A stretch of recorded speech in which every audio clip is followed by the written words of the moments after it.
क्योंकि इस नाम के सहारे ही कितने तर गए। आप तो जानते होंगे अजामिल की कथा। ब्राह्मण कुल में पैदा होने के बाद भी गलत सत्संग में पड़ा, लूटपाट मचाया और जितने पाप कर्म थे वो करता गया। एक वेश्या के साथ रहने लगा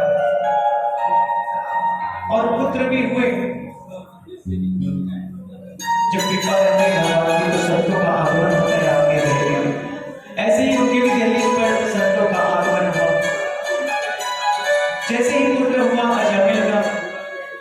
अजामिल की पत्नी को संत कहने लगे, बस इतना ही कह दो, दक्षिणा में बस इतना ही दे दो कि इस पुत्र का नाम आप नारायण रख दीजिए। फिर अजामिल ने जब भी कुछ करना रहता था नारायण, चाहे उसे गाली देता था नारायण नारायण नारायण नारायण। और जैसे ही अंतिम अवस्था आती है, यमदूत आते हैं लेकिन उसी क्षण देवदूत भी आते हैं।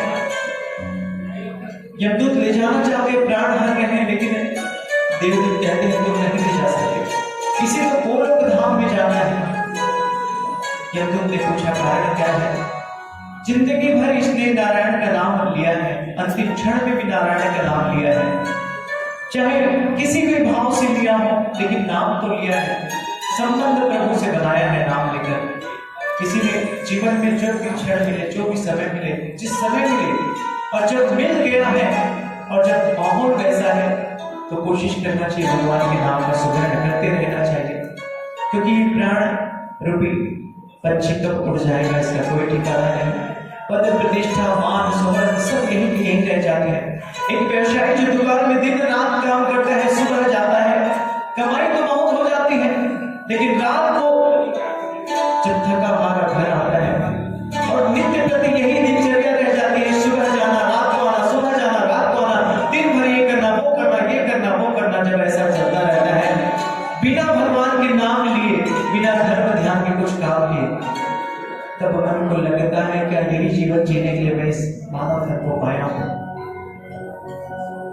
इस मानव धर्म को पाकर मेरे जीवन का लक्ष्य क्या बनाया है? सोचना है हमें भी। बोले पिंजरे का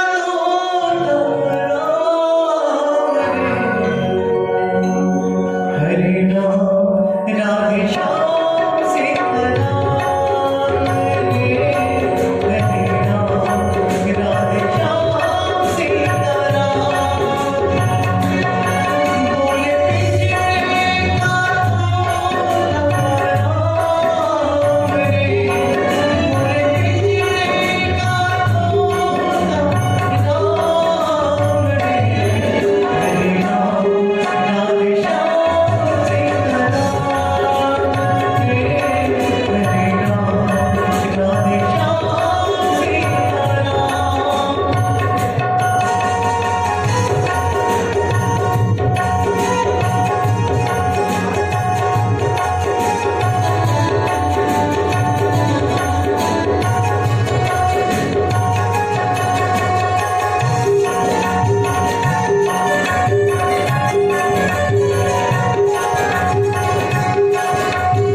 हरे राम हरे राम।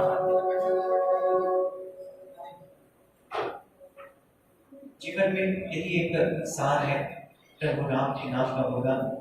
नहीं तो अवस्था तो यही होने वाली है कि जन्म से मरण तक दौड़ता है आदमी, दौड़ते ही दौड़ते दम तोड़ता है आदमी।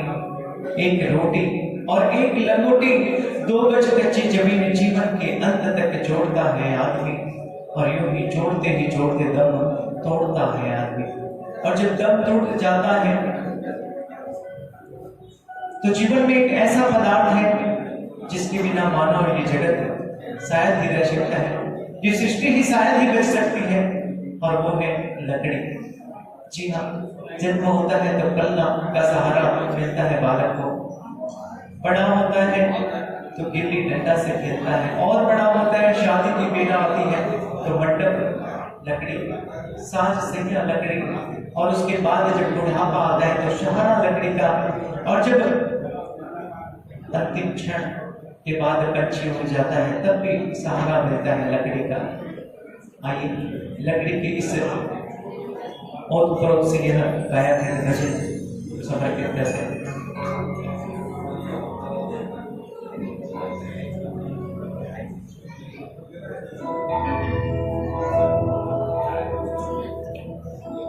कि जीते भी लकड़ी मरते भी लकड़ी, देख तमाशा लकड़ी का।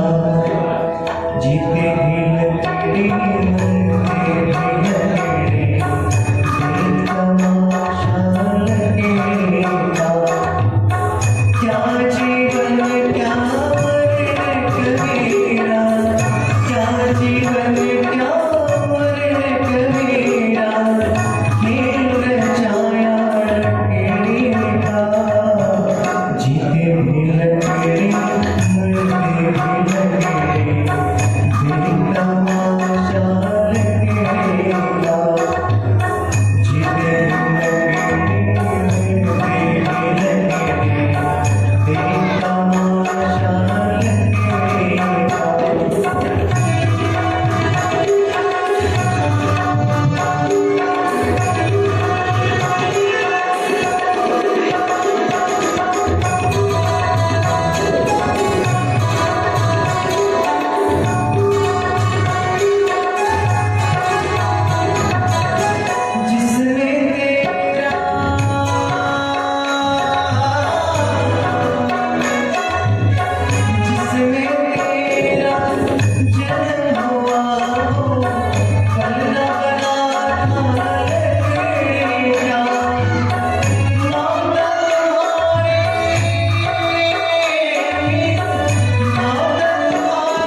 जीते भी लकड़ी, मरते भी लकड़ी, देख तमाशा लकड़ी करते।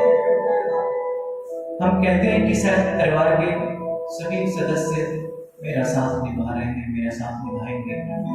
जब परिवार में हम सभी रहते हैं, जो बड़ा भाई होता है या जो घर का प्रमुख होता है, वह हमेशा प्रयास करता है कि यदि मैं समर्थवान हूं कि मैं अपने परिवार को चला सकता हूं, उन्हें सहयोग प्रदान कर सकता हूं, तो कहीं ना कहीं जीवन भर बुढ़ापे से पहले या बुढ़ापे के टचिंग होने के साथ साथ उस पहले तक भी वह अपना तन मन सर्वस्व परिवार के लिए न्यौछावर करता जाता है। लेकिन जब अंतिम समय आता है,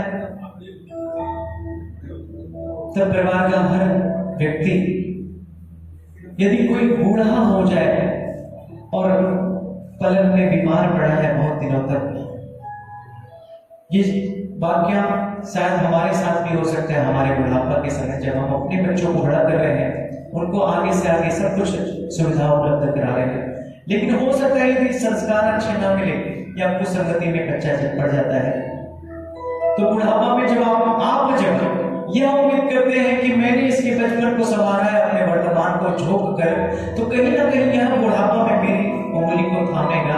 मैंने इसको बचपन में उंगली थाम कर चलना सिखाया, कहीं ना कहीं ये मेरी हाथ को पकड़कर मेरा सहारा बुढ़ापा में बनेगा, तो ये हमेशा सार्थक होगा, ऐसा हो नहीं सकता।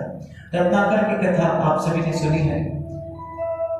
नारद मुनि का दर्शन होता है, रत्नाकर को सद राह में लाने के लिए नारद मुनि उनके समीप आते हैं, और नारद मुनि के एकदम सौम्य चेहरे को देखकर रत्नाकर कहते हैं, तुझे मुझसे डर नहीं लगता? मैं इतना लूटपाट मचा रहा हूँ, ये कर रहा हूँ, वो कर रहा हूँ, मुझे किससे डर? मुझे किसी का डर नहीं। नारद जी इतना सौम्यता से कहते हैं, और नारद जी बस इतना ही कहते हैं और साथ साथ ये कहते हैं, अरे ये लूटपाट किसके लिए मचाता है? बोले मैं परिवार के लिए मचाता हूँ, परिवार को बहुत कुछ सुख सुविधा देना चाहता हूँ। अच्छा, परिवार के लिए इतना कर रहा है, परिवार से पूछ तो सही एक बार जाकर कि जब कर्मों को बांटने का, फल को बांटने का मौका आएगा, पाप कर्मों को तेरे को लेंगे या नहीं लेंगे? रत्नाकर दौड़ते हुए जाता है, मन में तो 100% श्योर था कि मेरे परिवार का हर सदस्य मुझे मेरे पाप के कर्मों को भी बांटने में सहयोग करेगा। माँ से पूछता है, माँ नारद जी मिल गए थे, ऐसा ऐसा कह रहे थे, मेरे पाप कर्म को तू बांटेगी ना? तो माँ कहती है, मैंने कब कहा था तुझे पाप कर्म करने का? और ऐसे भी मेरी अंतिम क्षण आ गए हैं, मुझे तो राम का नाम लेना है, मैं तेरे पाप को नहीं भागीदार करूंगी। बेटा को बोलता है रत्नाकर, तू तो मेरा बेटा है, जितना भी कमा रहा हूं तेरे लिए उतना तो कम से कम तू समझता है, मेरे पाप को तो तू ले ही लेगा। बेटा भी बोलता है, नहीं बाबूजी, मैंने कब कहा था कि पाप की कमाई लाकर मेरे भविष्य को तुम गढ़ लो? बिल्कुल नहीं।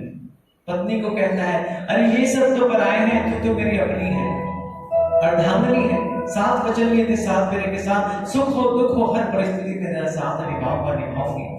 मेरे पाप के हिस्से को कुछ तो तू ले लेंगे, मैं नहीं ले पाऊंगी नाथ, क्योंकि मुझे बच्चों का पालन पोषण करना है, माता पिता का ध्यान रखना है, और आप मुझे किस बचेट में डाल रहे हैं। रत्नाकर की आंख खुल जाती है, नारद मुनि के पास तुरंत आते हैं, आप क्या करूं फिर इस जीवन को जीने के लिए, सार्थक बनाने के लिए क्या करूं? नारद जी कहते हैं, बस भगवान के नाम का गुणगान करो, 2 अक्षर का नाम जो जीवन का एहसास, बस उसी को भजते रहो। क्या है वो नाम? नारद जी बोलते हैं, राम। हमेशा कहता था, मारो काटो मारो मारो मारो, तो राम तो निकल नहीं रहा था, मरा मरा मरा मरा मरा मरा राम राम राम राम राम राम राम राम। उल्टा नाम जपते जपते भगवान का नाम ले गया, और वही रत्नाकर वाल्मीकि के स्वरूप में हमारे समक्ष आकर रामचरितमानस की गणना कर देते, जिसे आज हम सभी आदर्श के रूप में मानते हुए हमारे मानव जीवन को सार्थक बनाने का प्रयास करें। आइए ऐसा ही ध्येय रखें हम भी अपने जीवन का, कि हमारे भी जीवन का उद्धार हो।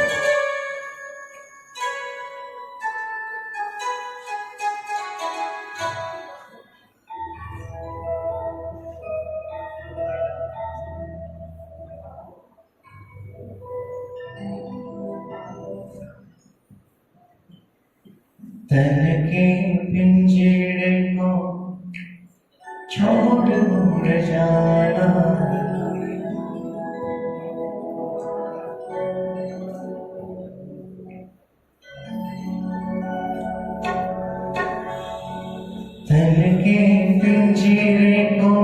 छोड़ उड़ जाना राम नाम जप ले मेरा संग लेके जाना तेरे पिंजरे को छोड़ उड़ जाना राम नाम जप ले मेरा संग लेके जाना दो दिन की जिंदगी है दो दिन का मेरा दो दिन की जिंदगी है दो दिन का मेरा राम नाम जप ले बंदे छोड़ चलेगा तेरे पंजरे छोड़ उड़ जाना राम नाम जप ले मेरा संग लेके जाना तेरे पिंजरे को छोड़ उड़ जाना राम नाम जप ले मेरा संग लेके जाना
माता से हम अस्तित्व में आए हैं, ऐसे माता पिता जिनके वजूद से ही हमारा वजूद बना।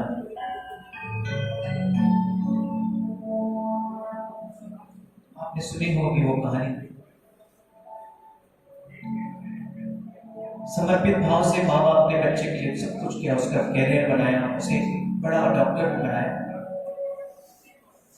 और जैसे ही उसकी शादी हो जाती है, कुछ दिन बहू साथ में रहती है, माता पिता की थोड़ी बहुत सेवा करती है।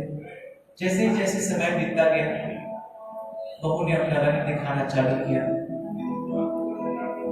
और बहू ने कह दिया अंतिम क्षण पर कि देख लो जी, मैं इतना सब बर्दाश्त नहीं कर सकती, या तो अपने माँ बाप को साथ में रख लो या मुझको साथ में।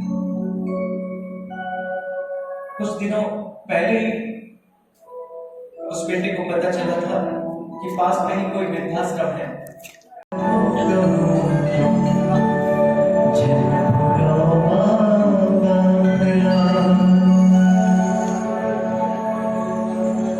कि मंदिर में ना मिलेंगे, गुरुद्वारे ना मिलेंगे, मंदिर में ना मिलेंगे, गुरुद्वारे ना मिलेंगे,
आप सभी जानते हैं,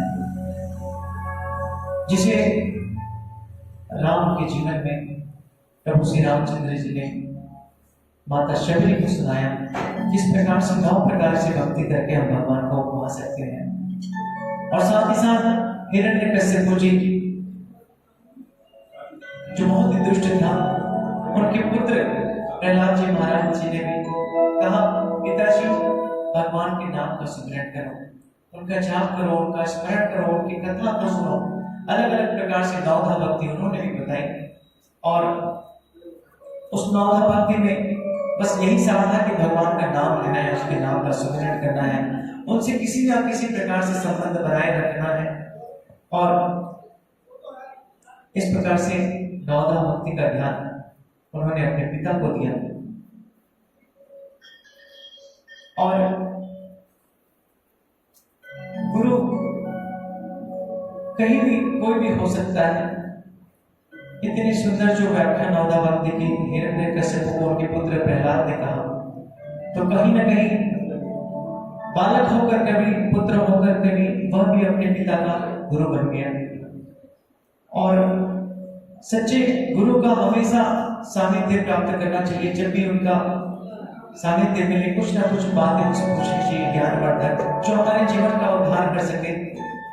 फिजूल की बातों को कभी भी उनके सामने, परिवार के झगड़ों को लेकर कोई भी संत महात्मा मिले या गुरुदेव मिले, तो उनके पास कभी भी ऐसा बात नहीं करना चाहिए जिससे उनके भी समय का व्यर्थ हो और हमारे जीवन का हर क्षण ऐसे व्यर्थ बातों में ना निकले। इसलिए सच्चे गुरु का सानिध्य लें, उनसे ज्ञानवर्धक बातें सीखें जो हमारे जीवन के लिए कल्याणकारी हो। और सद्गुरुओं की सत्कार और सेवा हमेशा करनी चाहिए, क्योंकि यही सद्गुरु हैं जो हमें इस आत्मा को परमात्मा से मिलाते हैं। लेकिन जब हम गुरुदेव का आदर सत्कार करना चाहते हैं, तो उसमें भी विवेक पूर्वक करें, विवेक का भाव हो, क्या कर रहे हैं, कुछ गलत तो नहीं होगा, गुरुदेव के साथ कुछ अवहेलना तो नहीं हो जाएगी। तो जब गुरुदेव का भी हम आदर सत्कार करें, उनकी सेवा करें, तो भी मन में विवेक का भाव रहना चाहिए कि विवेकपूर्ण आप सद्गुरु का सेवा करें। एक बार किसी स्कूल में सर ने कह दिया, अध्यापक ने कह दिया, भाई डेली आकर अपने बड़ों का चरण स्पर्श करना चाहिए। अब वो हमेशा आता था, चरण स्पर्श करने लग गया। अब धीरे धीरे बाहर गया, बाहर देखा कोई बूढ़ा भिखारी था। अब उसका भी वो पैर पड़ने लग गया। उसके माँ बाप देखे, अरे ये क्या कर रहे हैं? नहीं, हमारे गुरु जी ने कहा है जो भी बड़ा मिले उसे। बात तो बहुत ही अच्छी थी कि वो बहुत ही जो भी बड़ा मिलता, चाहे पद प्रतिष्ठा या जो भी कंडीशन था, वो उनकी सेवा करता था। लेकिन 1-2 मित्र ऐसे थे, उनकी एक कहानी आपको बता रहा हूँ। सेवा किस प्रकार से विवेकपूर्ण एक ने किया और एक ने नहीं किया, और उसका परिणाम क्या हुआ। एक मित्र बहुत धनाढ्य हो गया, बहुत साल बाद 2 मित्र मिले थे, बहुत धनाढ्य हो गया और दूसरा बहुत कंगाल ही था। तो कंगाल मित्र ने अपने धनाढ्य मित्र से पूछा, अरे ऐसे क्या किया तुमने कि जीवन में इतनी सफलता पा ली? तो उसने कहा, मैंने तो अपने सद्गुरुदेव भगवान का हमेशा सेवा किया, निस्वार्थ भाव से उनकी सेवा बस करता ही गया, और उन्हीं की कृपा है कि मेरा आज जीवन इतना ऊंचे मुकाम पर है। अरे ऐसा तूने किया क्या था अपने गुरुदेव के लिए कि तू इतना बड़ा बन गया? तो बताता है, पास ही में हमारे गुरुदेव की कथा चल रही थी, श्रीमद् भागवत कथा, वो आए हुए थे।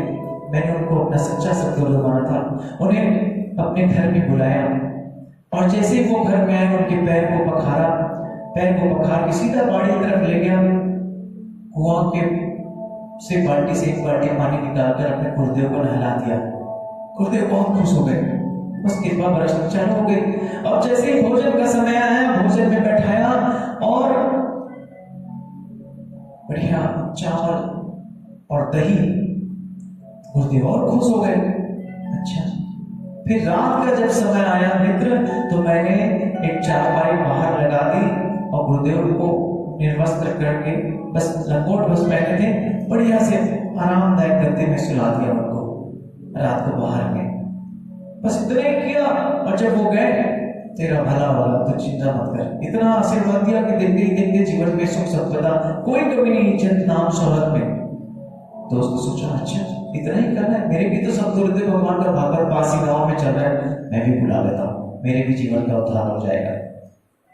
उसने भी बुला लिया अपने गुरुदेव को, और फर्क बस इतना था विवेक का ज्ञान, विवेक पूर्ण गुरुदेव का उन्होंने सेवा नहीं किया, विवेक क्या नहीं रखा।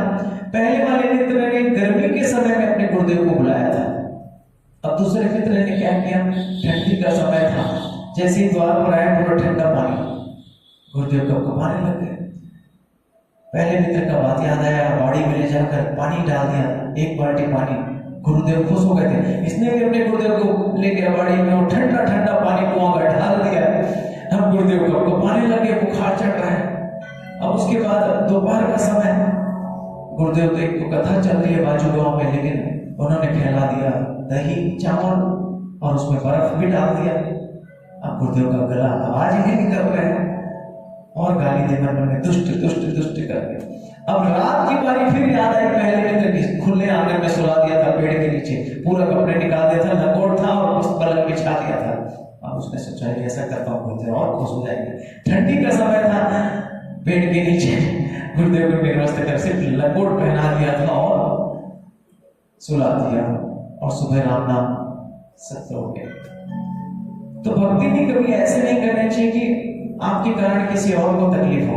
आपने देखा होगा जब भागवत की कथा होती है और लास्ट में आरती होती है, आरती के समय माताएं क्या करती हैं, अगरबत्ती ले आती है, सबके पास थाली रहती है और अगरबत्ती को ऐसे बाहर निकाल देते हैं। वो निकालने से क्या होता है, जो सामने वाली माता जी रहती है, बहन रहती है, उनकी साड़ी थोड़ी थोड़ी छेद हो जाती है, जल जाती है। तो भक्ति ऐसे नहीं करनी चाहिए, भक्ति में भी विवेकपूर्ण हो। आप एक दिया भी जलाकर तो भगवान की आरती कर सकते हैं। मन में यदि भाव, कहते हैं ना, भावना में अगर भाव है तो भाव से मेरा पाव है। और आइए इसी भाव के साथ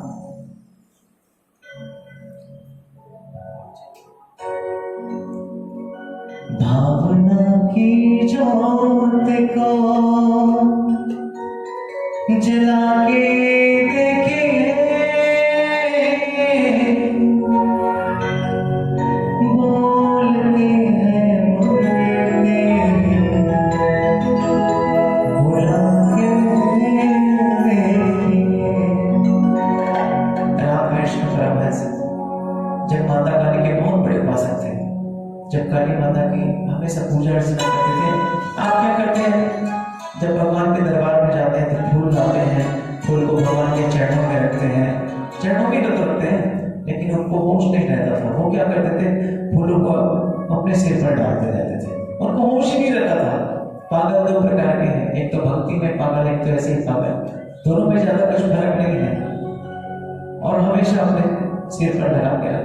एक दिन माता से निवेदन किया, यदि तू नहीं मिली, तेरा दर्शन नहीं हुआ तो ये जीवन निरर्थक है। तलवार निकालते हैं माता के मूर्ति से और मारने के लिए अपने आप को आगे बढ़ते हैं। वैसे एकदम पूछा, माँ काली का दर्शन हुआ और कहते हैं जो माँ काली को भोग लगता था तो माता उस भोग को रामकृष्ण परमहंस को भी देती थी। इसीलिए भावना में अगर भाव है तो भाव से बेड़ा पार है।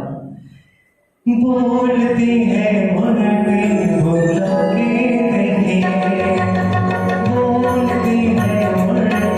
बुला के देखिए, भावना की ज्योत को जला के देखिए, भावना की ज्योत को जला के देखिए, बोलती है मुरली बुला के देखिए, बोलती है मुरली बुला के देखिए।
कभी आपने सोने के लिए कोई ये कहा कि मुझे ये गहना बना दो भैया मेरे लिए डिजाइन से? सोने की दुकान वाले ने मन में सोचा कुछ दूसरा था तो कुछ परसेंट मिला देता, 24 कैरेट है क्या हुआ, कुछ परसेंट कुछ मिला देता, उसको कहाँ पता चलेगा, पॉलिश करवा देगा। लेकिन उसी समय दूसरा आदमी जो अंदर में बैठा है वो बोलता है क्या करना है, ऐसा मत करना, ऐसा करेगा तो गलत है। ये अंदर में जो बैठा है वो कौन है? उसका अंश है, उस परमात्मा। आपने एक पल यहाँ सोचा, वहां लिखा गया हमारे जैन शास्त्र में, यदि आप इतना तरीके की सोच रहे हैं कि ये मच्छर चल रहा है और मुझे बार बार काट रहा है, इसको मारना ही पड़ेगा, इतना सोच लिया तो वहां आप बंधन के बन जाते हैं। अब तो आपके भागीदार बन गए सिर्फ सोचने मात्र से। इसीलिए कुछ करने के लिए, कुछ गलत करने से पहले जब कुछ मन में भाव आ रहा है कि कर मत कीजिए, थोड़ा माइंड को डाइवर्ट कीजिए। और गलती से यदि कुछ हो भी जाता है तो उसके लिए शास्त्रों में बताया गया है कि भगवान के नाम का जाप करना है, मछलियों को कुछ दाने देने हैं, गौ माता को दूध और रोटी खिलाने हैं। ऐसे जो अनजाने में पाप होते हैं उससे कैसे आप मुक्त हो सकते हैं? पाप का भागीदार तो बनेंगे, लेकिन जो बड़े तकलीफ आने वाले हैं वो थोड़े कम हो जाते हैं। आपने क्या अभ्यास किया होगा, जब जीवन में आप बहुत कुछ अच्छा किए हैं तो कहीं ना कहीं जब जीवन में बहुत बड़ी विपत्ति आती है तो वो ऐसे बाईपास होकर निकल जाती है। जब आप अच्छे कर्म किए हैं तब, यदि अच्छे कर्म कभी नहीं किए हैं तो आपके जीवन में वो आएगा ही आएगा, और बहुत बुरी तरीके से आता है, जिससे बच पाना बहुत मुश्किल होता है। कई घर ऐसे उजड़ गए, कई घर उजड़ गए कुछ ना कुछ कारण से, जब उनके जीवन में कभी भी धर्म ध्यान नहीं था, भगवान का नाम नहीं लिया। लेकिन जिन्होंने भगवान का नाम लिया सच्ची श्रद्धा से कहीं भी किसी भी समय में, तो बड़ी बड़ी कठिनाइयां हमारे पास होकर बस ऐसे निकल गए, क्योंकि वहां आशीर्वाद का हमेशा हाथ बना रहता है। इसीलिए कुछ गलत करें तो ये याद रखें कि यहाँ बैठा हुआ आदमी तुरंत वहां नोट डाउन करने के लिए तैयार बैठा है। इसीलिए छाया में छुपे हैं वो बैठे धूप में, रखा मिलता है दर्शन किसी भी रूप में। छाया में छुपे हैं वो बैठे धूप में, रखा मिलता है दर्शन किसी भी रूप में। होगा हर जगह एहसास उसका, तेरे विश्वास में निवास उसका। श्रद्धा से सर को झुका के देखिए, श्रद्धा से सर को झुका के देखिए। बोलती है बढ़ती झुका के देखिए, हाँ बोलती है बढ़ती झुका के देखिए। माला की जोत को जगा के देखिए, माला की जोत को जगा के देखिए। बोलती है बढ़ती झुका के देखिए, हाँ बोलती है बढ़ती झुका के देखिए, हाँ बोलती है बढ़ती झुका के देखिए। राम राम राम राम श्याम श्याम, सीता राम राम राम राधे श्याम श्याम श्याम। राम राम राम जय जय राम राम राम, सीता राम राम राम राधे श्याम श्याम। बोलते